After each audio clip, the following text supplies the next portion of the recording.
J'ai dit que j'acceptais tout à fait la charte de participation dans la mesure où elle correspondait, me semblait-il, très exactement à l'ensemble des dispositions prévues par la législation générale sur la liberté d'expression. Mais dès l'instant où certaines formulations cacheraient en réalité des restrictions, il en irait tout à fait autrement. Je n'ai pas envie d'être abonné à Mediapart pour accepter qu'on me rogne la liberté d'expression que la législation républicaine me garantit.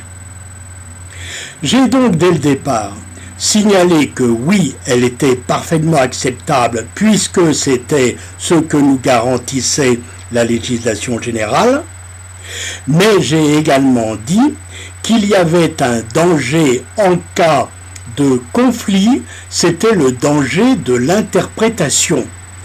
Accepter que la charte soit le dernier mot d'un conflit, c'est accepter une justice dont le principe serait que l'on puisse être à la fois juge et partie.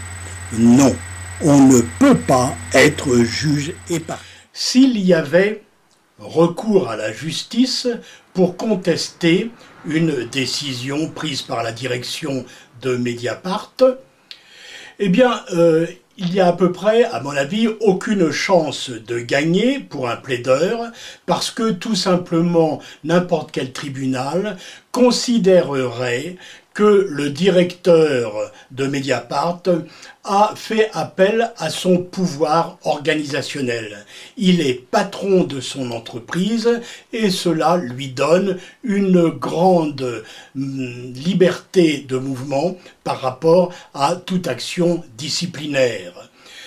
L'évocation de la charte, c'est en réalité un appel au droit de propriétaire.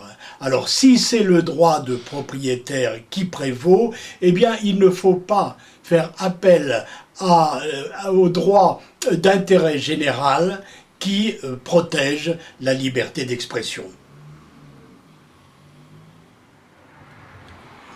Le recours à la charte, c'est l'impossibilité de l'arbitrage et c'est donc la porte ouverte à l'arbitraire.